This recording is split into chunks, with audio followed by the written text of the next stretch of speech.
We are live. Hello, Aloha. hello, hello. Oh, I love how you say that, Jen. Let me try that. Aloha. So listen, so hopefully So I'm not excited. lagging.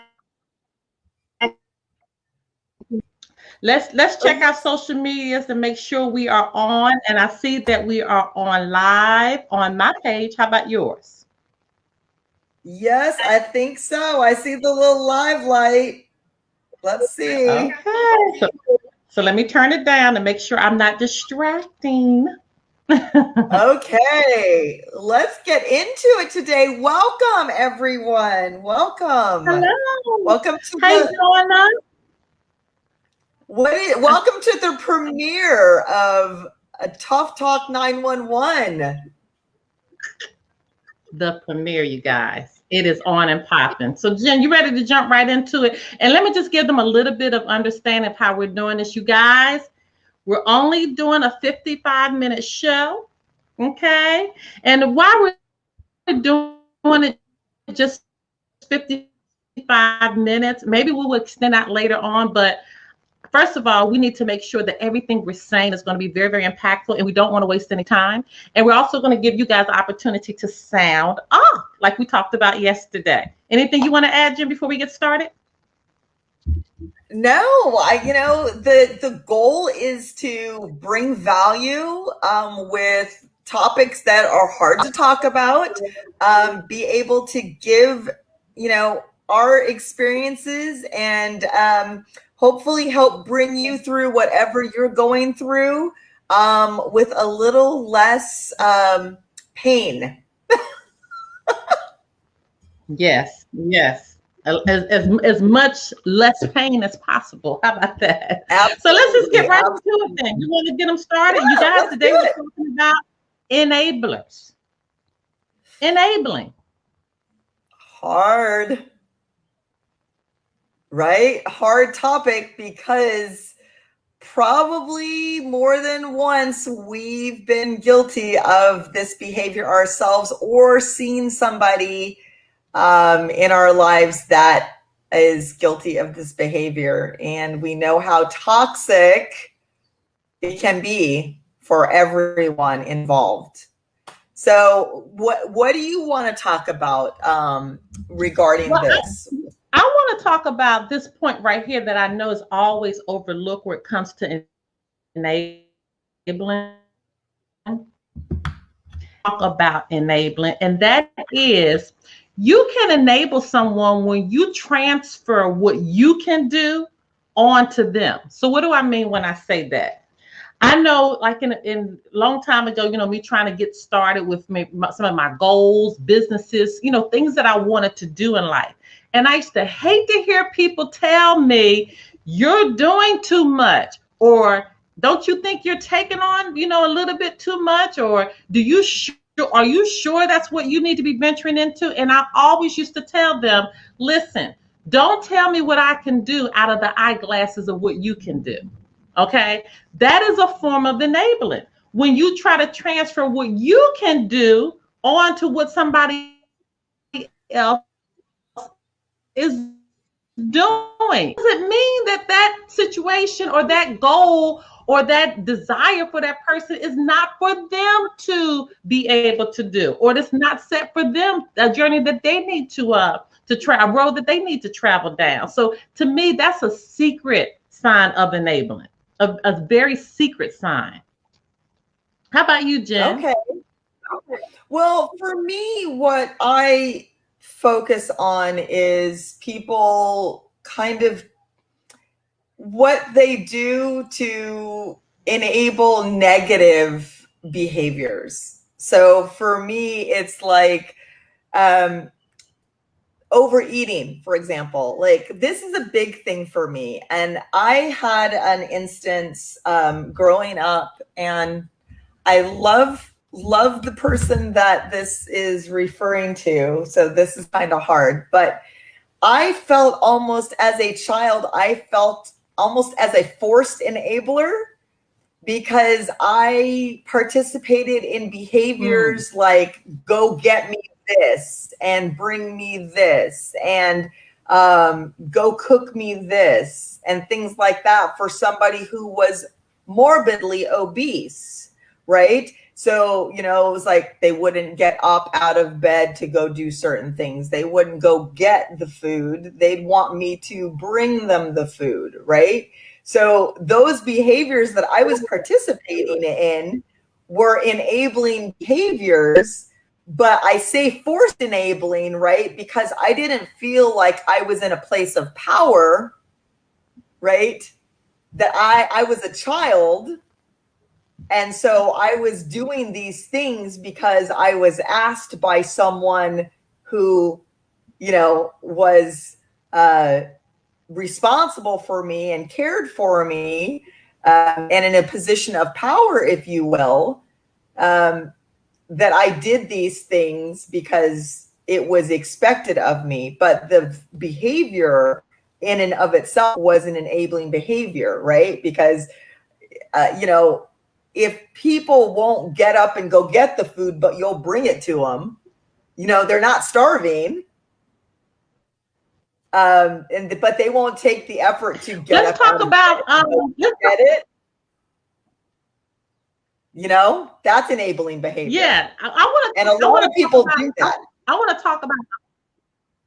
Yes, I want to talk about a flip side of that type of enabling. I want to talk about parents who enable. Okay, and from the standpoint that they don't force their children to do the things that they need to do. They don't force their children to make the steps in life that they need to make. For example, we might have several parents that's listening right now, and you have children that are in your house right now, and you're not making them be responsible as far as going out and getting a job, doing your homework, being able to fix your own food, being able to wash your own clothes. And this is a serious situation right here. I know my parenting skills, I kind of positioned my kids to do the things that I know they needed to learn how to do. And I kind of, stood back on the outs to try to watch to make sure that they were being positioned and guided down the right path. But I see some parents that not only do you not position your children right, you just sit back and let them watch videos all day long. You just allow them to just do what they want to do. And I think Jen is frozen, but I'm going to keep moving. Hopefully she'll be able to reset. But you guys, put some comments in. What do you all feel about that? About, the parents who have children that enable, that actually sit and watch your children not do anything.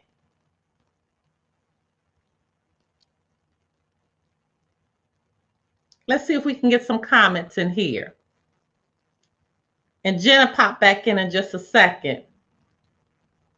What are your thoughts about parents enabling? What are your thoughts about individuals enabling other individuals as far as thinking what that person, not allowing that person to position themselves, their mindsets to think and know what they can do? Parents are responsible. Yes, parents are definitely responsible, but it's so sad because what happens is that when these parents are not making their children get a job, do your homework, wash your own clothes, do your chores, when they're not forcing them to do these things, to do these, to inhabit these behaviors, what happens? They go out in society, they go to school, and then teachers have to deal with it, right? Teachers have to deal with it. They can't get jobs, so on and so forth. I mean, all of these issues begin to pop up, and they begin to transition it and push it on other people to have to raise their children. That's enabling. I've seen older people be enabled. Okay, don't get me on that. Okay. When you have an older person enabling another older person because you begin to do everything for that person.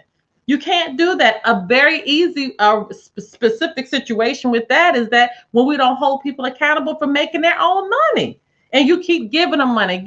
Don't get me wrong. I have been in a situation, I'm sure other people have been in a situation, whereas you needed help at some time, at some point in your life. And we get that. Okay. But needing help in some point in your life is totally different from giving somebody money time and time and time and time again. First of all, and not requiring them to pay it back, not requiring them to give it back. Okay, that is serious. Those are some serious situations. Let me see some comments that you all are putting in there. And thank you guys for watching. Thank you so much. Jen and I, we're just starting this. Let's see what she's saying. She said her computer died.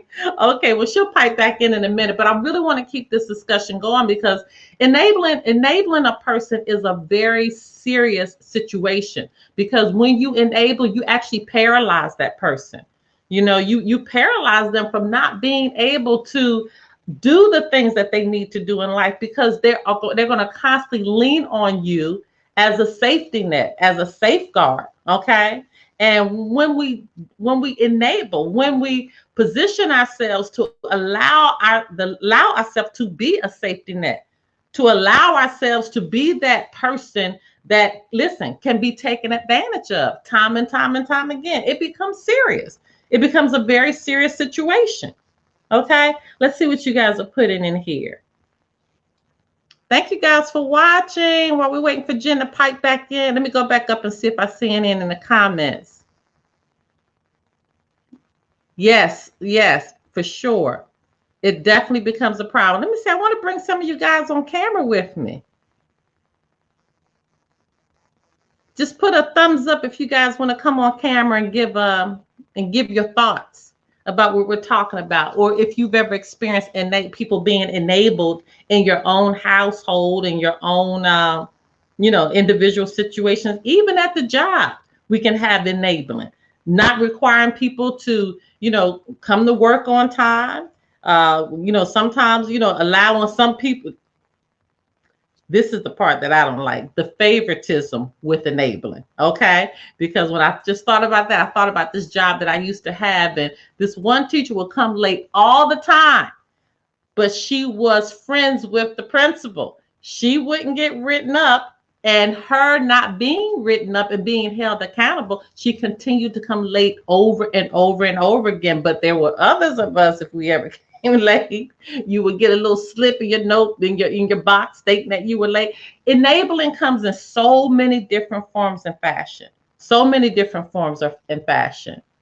Okay, Jen says she's coming back. You guys, these technical situations, we are learning how to work through each and every one of them. But while she's coming back in, let me just go and thank some of you guys for watching. Thank you, Gilda. Thank you, Jean.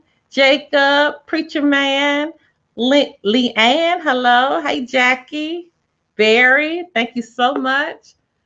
All right, you guys. Thank you, Christina, Sharon, Annie. Okay. You are back. Listen, we kept it rolling. We kept it rolling with the discussion. I knew you would. But let me just fill you in with what I was saying. I was talking about the enabling from the standpoint of from parents enabling their children, not forcing their children to be ready for society, to be ready for life. Enabling them as far as they're teenagers, not being able to wash their clothes, not doing chores, enabling them from not forcing them to get a job, especially if they're not doing anything, enabling them from, okay, it's one thing to buy a car, but I think a parent should get to the point that you teach your child how to take care of the car, paying for certain things. Maybe you pay for the insurance, make them pay for the insurance. But there's different steps that should be taken. So you're not enabling them, but you are empowering them. And there is a difference.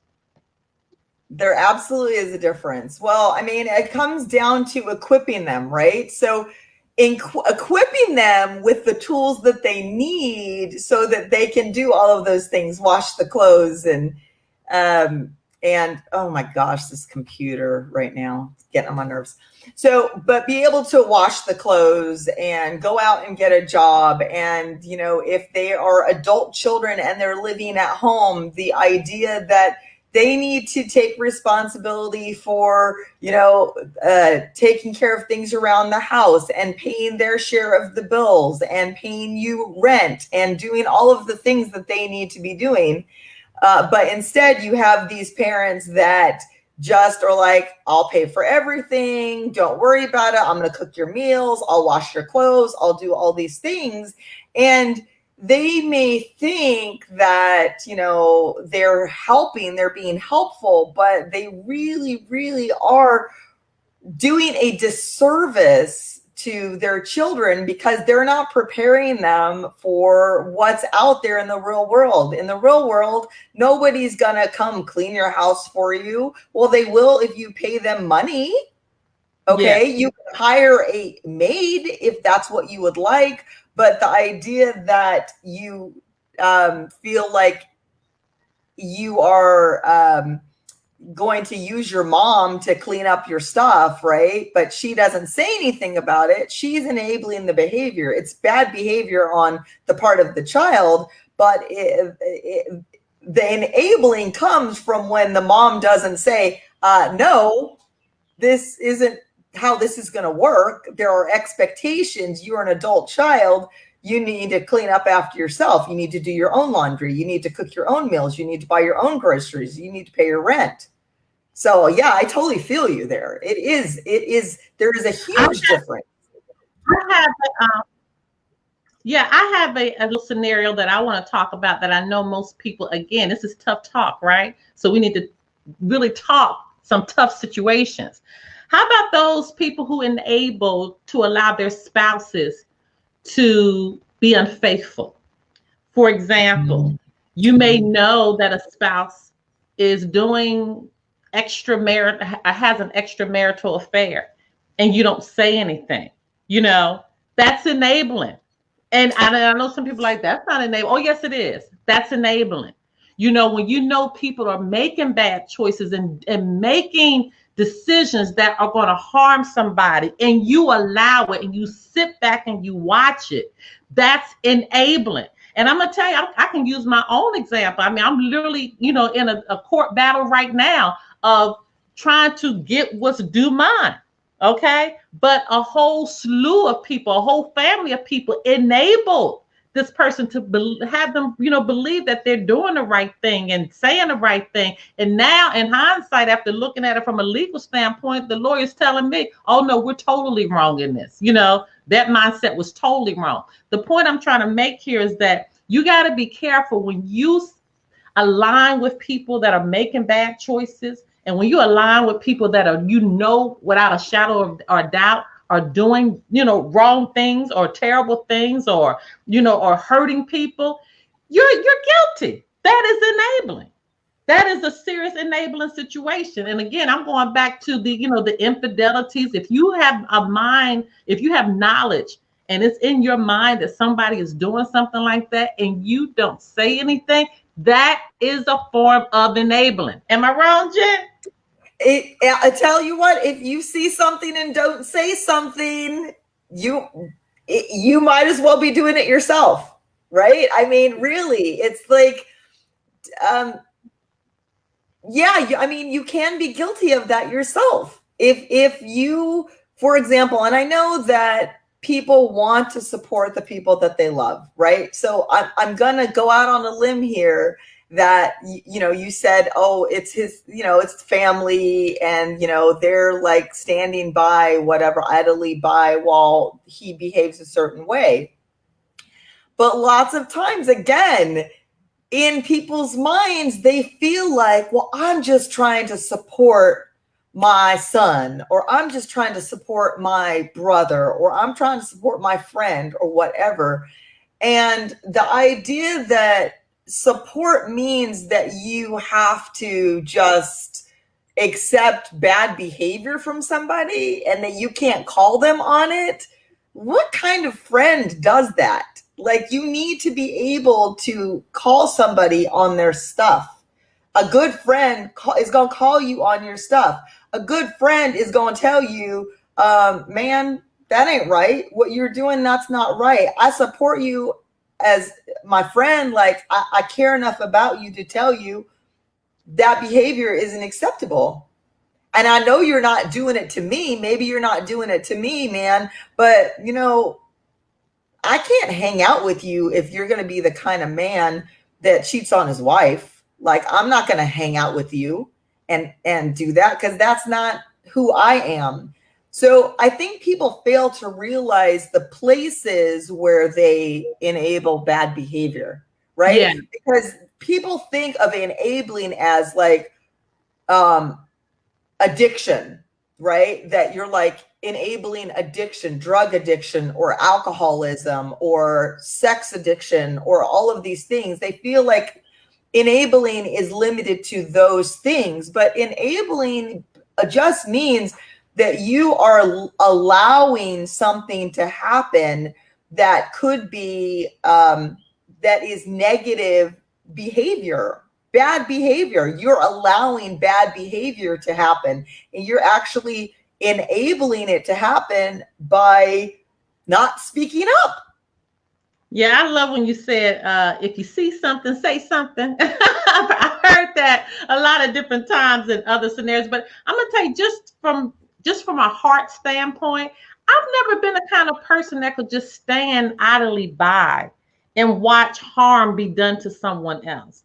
You know, even, you know, from a parental standpoint, I've always been the type of parent to call my children on their stuff. You know, not even considering and not even really caring how they felt about what I had to say, or me, or feeling like I should support them in some areas. I'm never going to support my children, my family members, or anybody in positioning themselves in doing wrong. I'm not going to do it or harm. Yeah, or that's right, or harm to someone else. I'm not going to do that. And I guess the sickening part, and I'm gonna say sickening because that's how I feel it is. It is a sickness to feel as though that somebody should align themselves with someone who is hurting or bringing harm or detriment to somebody else's life. That is enabling. Or their own life. See, that's the thing as parents, right? My concern is that you are doing harm to your own life with the choices that you make. And so that's where I, as a parent, I'm like, no, I can't stand idly by when I know that the things that you're doing are going to, in the end, that they're going to harm you. They're going to harm you. These choices are bad for you.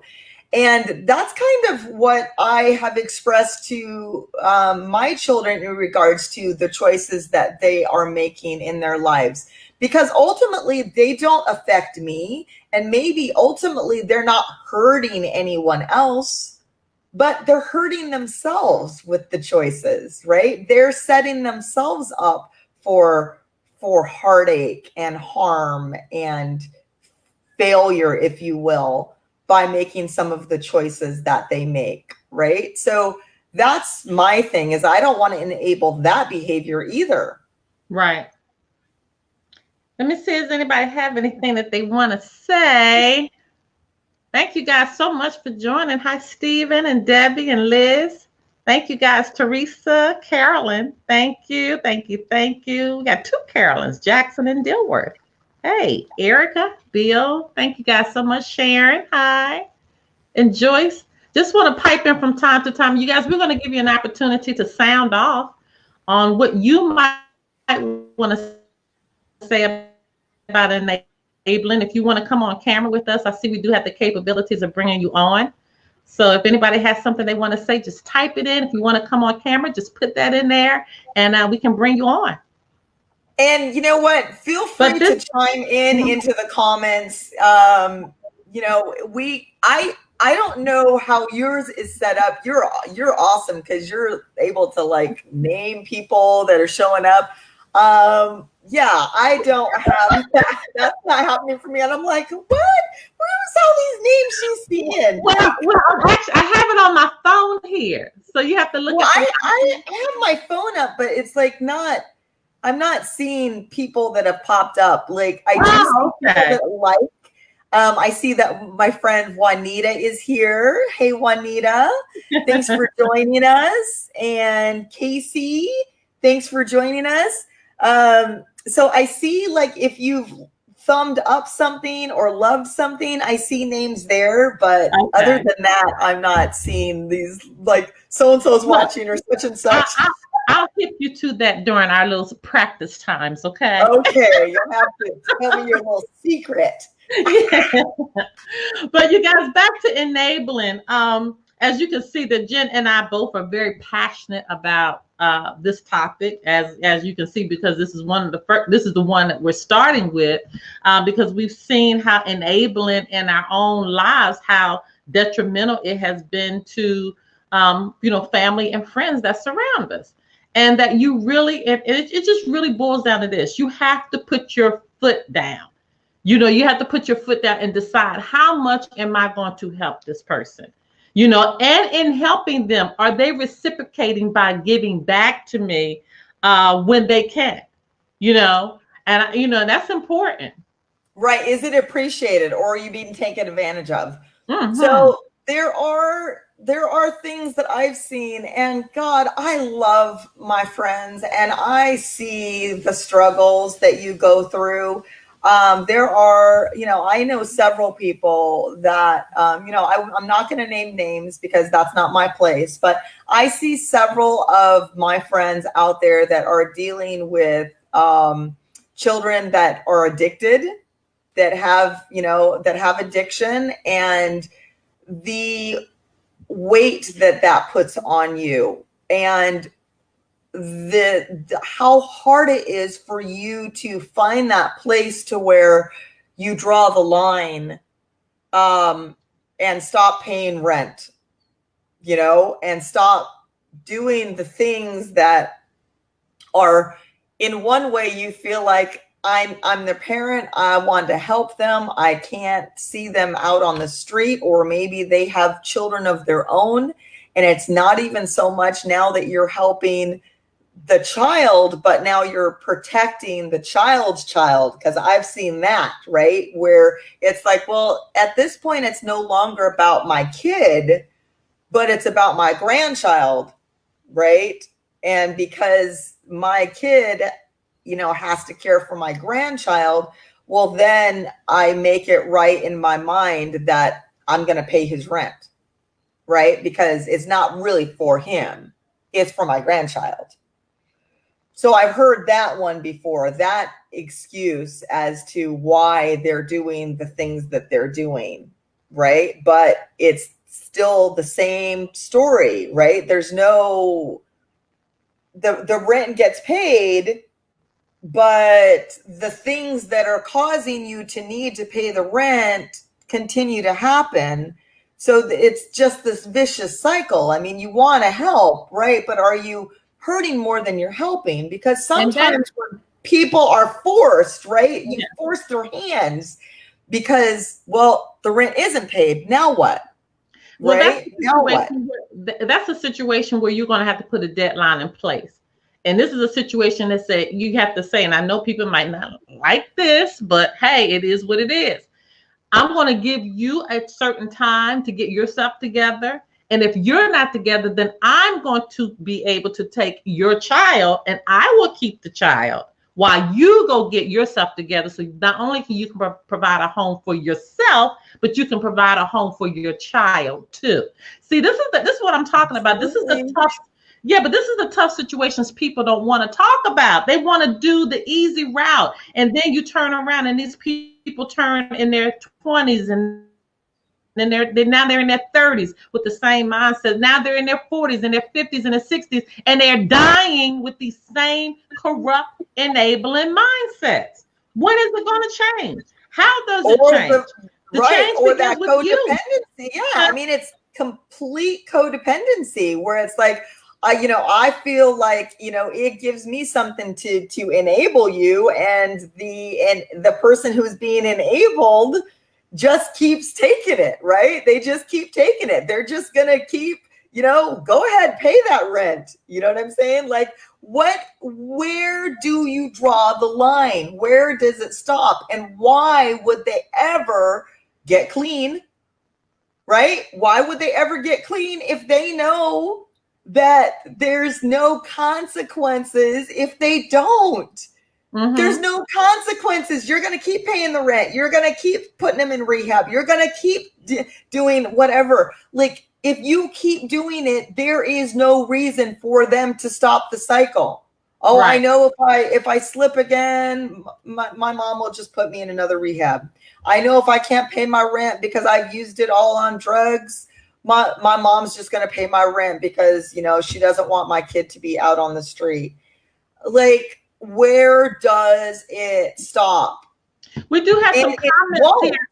Jen, we have some comments here. Okay, let me see. Sharon Albritton says parents are responsible. And Casey says hi, Casey Christensen. Juanita says hello, ladies. And she says, good topic. She said, well, yes, like when my child asked me to buy cigarettes. She says, nope. And yes, I have a good friend and neighbor with full-time custody of her grandchild. She had to do that.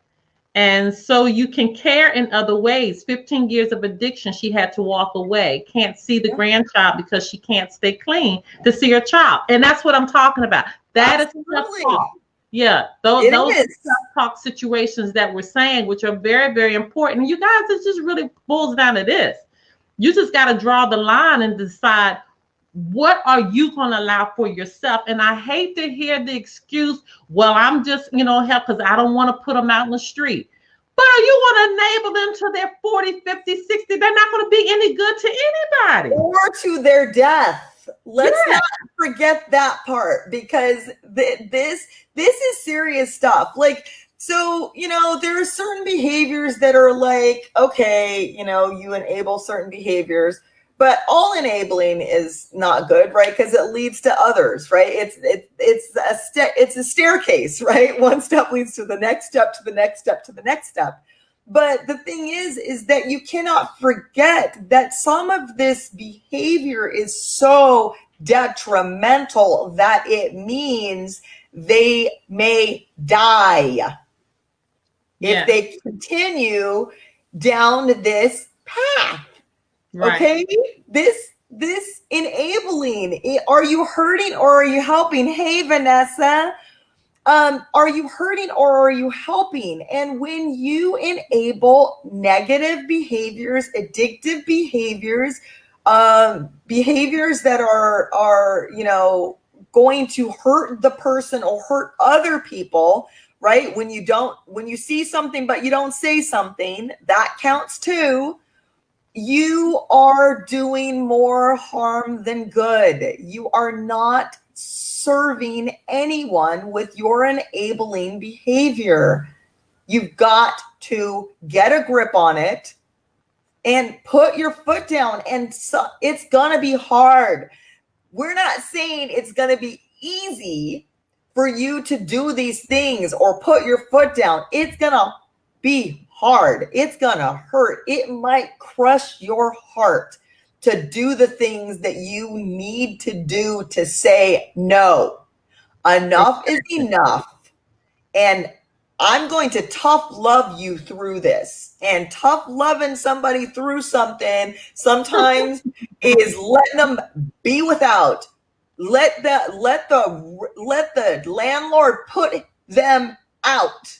But Jen, you know what that tough love looks like sometimes? You have to really position yourself to say, you know what? If I give you tough love, it may be a position whereas you may not talk to that person for months, for weeks, for years. I mean, that's another situation I'm in right now where I had to put my foot down in an area and that really severed a relationship with the person. But you know what? I walked away knowing that I did the right thing. And I'm still doing the right thing because I'm not going to align myself with anybody who has positioned themselves to do wrong. I'm not going to enable you, and I'm not going to make you feel like it's okay. It's not okay. And you may not like what I have to say, but I know when push comes to shove, when the rubber meets the road, at the end of the day will happen where the light bulb will go off and say, you know what? You were the only one that did not allow me to behave that way, and I respect it, even though I acted that way. And therefore, you have to also look. Now you have to look at the other relationships where people, smiled in your face or acted like it was okay and never said anything. Love doesn't look like that. Love doesn't look like that when you allow people to do what they want to do, when you know that they're doing something that's going to harm their lives. That's true. When they're harming themselves or they're harming others, right? Harming themselves or harming others. Vanessa says sometimes you have to let them go. And that's the tough, what you were just talking about. You got to just let them go. Yes. That's the hard part. Like, I know that there are times that it is hard because you realize that, right? You know that, hey, if I put my foot down, if I say no, if I say enough's enough, they're going to be so mad that they're going to cut me out of their life. Well, sometimes that's what has to happen. And that is the hard part. And I think that is also the handcuffs, right? Those are the handcuffs that keep you behaving the way that you do because you're so afraid to be without them. You're so afraid to be without them that you're handcuffed to this enabling behavior. And I'm here to tell you is that you need to unlock those handcuffs and let it go. You need to let it go. It's hard, but you need to let it go. Yeah. Another situation when you just talked about the handcuffs, it just reminded me of, relationships. Boyfriend, girlfriend, marital relationships, relationships where, you feel like you're with your soulmate, so on and so forth, those love relationships, and you allow a husband or a wife or a boyfriend or a girlfriend to behave any way they want to behave. You allow them to treat you any way you want them to treat you because you're afraid to be by yourself. That's enabling. That is enabling because you have to have the self-respect for yourself. You say, you know what? Here's the line right here. Now, we've already discussed this boundary line. Now, if you keep crossing this boundary line, you're gonna do it one time too many, and I'm out of here. But what happens? They're never out of here. They continue to stay, and the behaviors never change. You guys, being in a relationship, being in a marriage, being in a love relationship, being in a soulmate relationship, whatever you want to call it, that's supposed to look a certain way. And if you're in a relationship and you're continuously being abused, whether mentally, physically, emotionally, I don't care what it is. But if you're not feeling empowered, if you're not feeling loved, if you're not being respected, why are you continuously day in and day out in a relationship that is beating you down to the ground?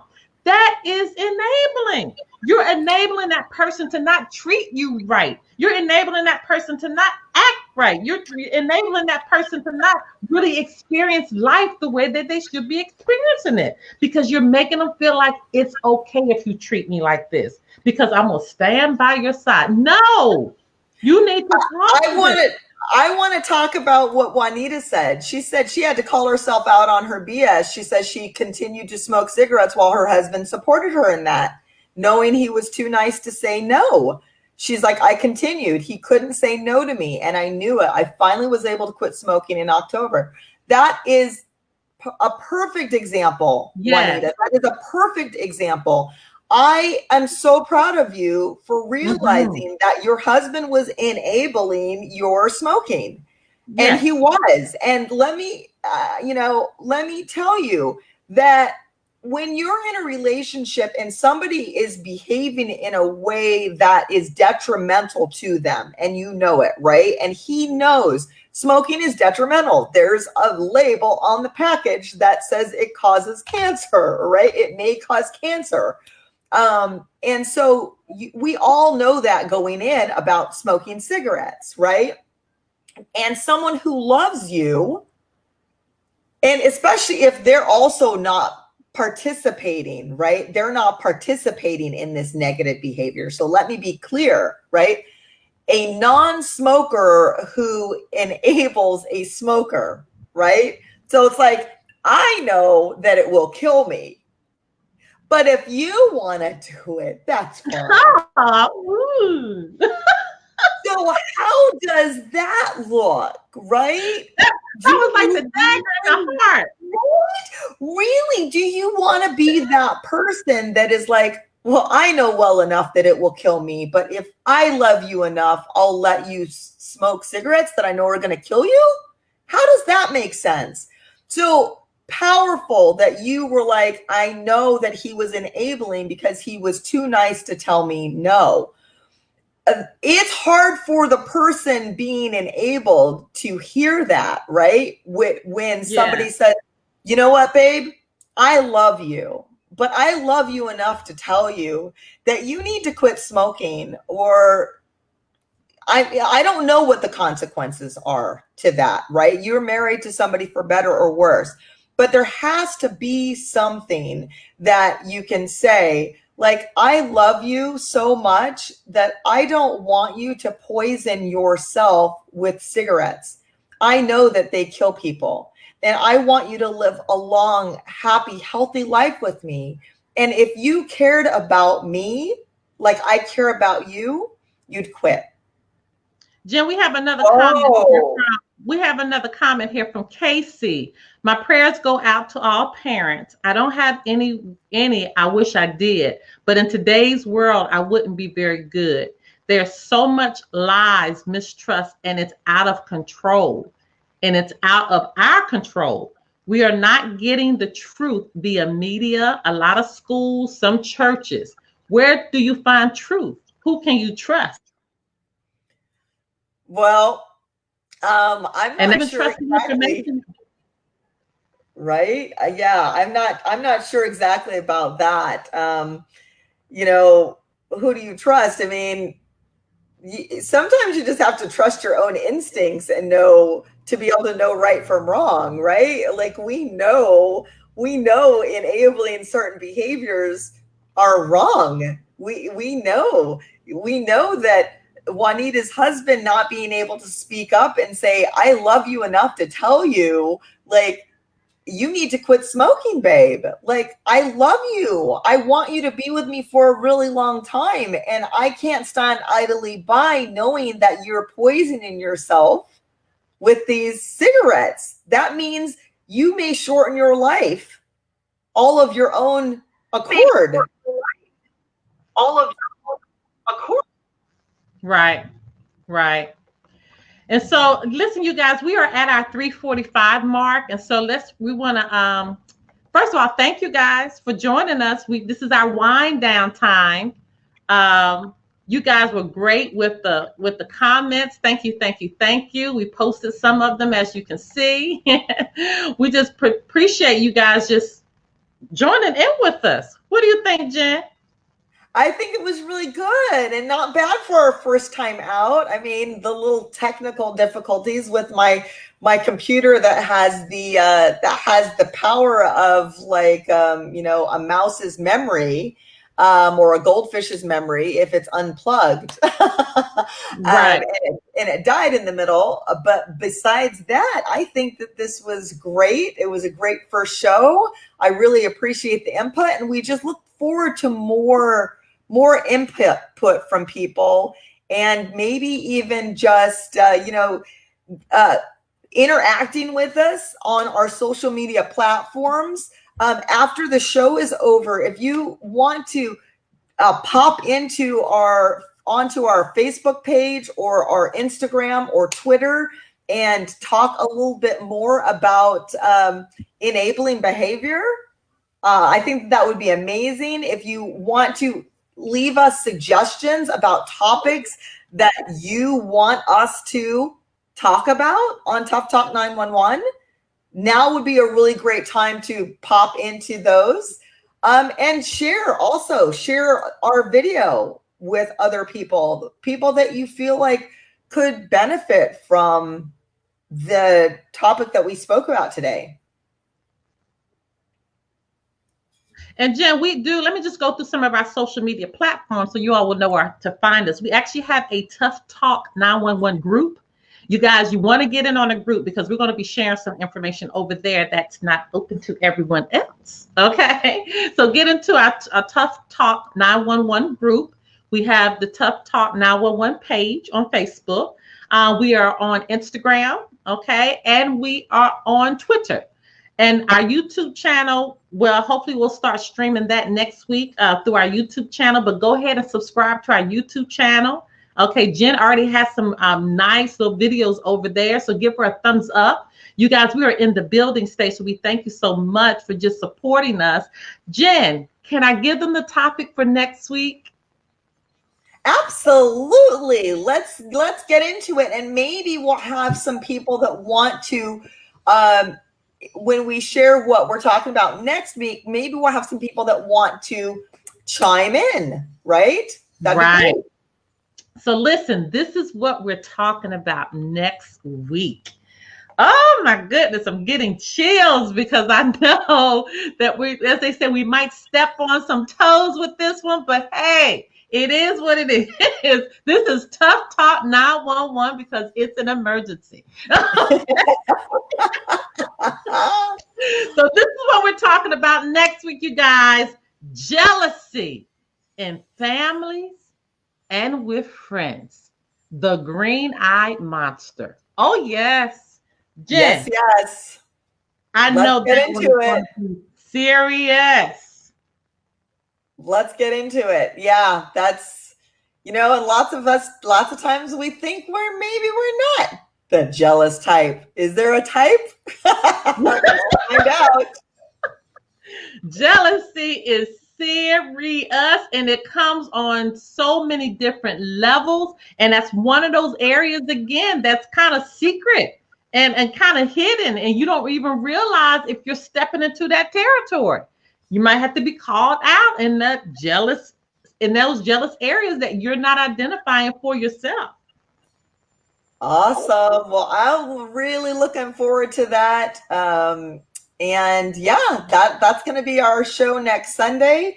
And like she said, we're new to this, so we may be adding shows during the week. They'll probably be recorded, but we will be doing our lives on Sundays from now on. And I'm not sure that we're locked in on a time, but I think that this is a good time of day. So what do you guys think? Are you feeling like this is a good time of day to do this on Sundays? Chime in to those comments. 3 p.m. Eastern Standard Time. Give us a thumbs up if you think that's a great time.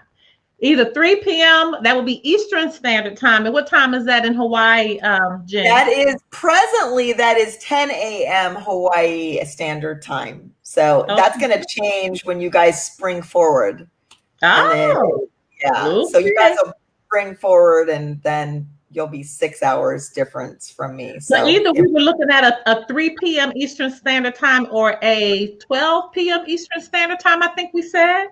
Right. Mm-hmm. Yeah. So yes to Sunday. So, the times will probably, they may vary. We'll see. But but Sunday definitely. And like I said, we might do a recorded show sometime during the week. So we'll see how that goes. Okay. All right, everyone. So I think that we're just about done here. I don't know. Is there anything else that you wanted to talk about? No, I just think we kind of nailed this enabling topic. I think so too. And there's probably more to talk about, And you guys join us next week for Jealousy, Family and Friends, the Green-Eyed Monster. Yes. All right, you all. Until next time. Bye-bye.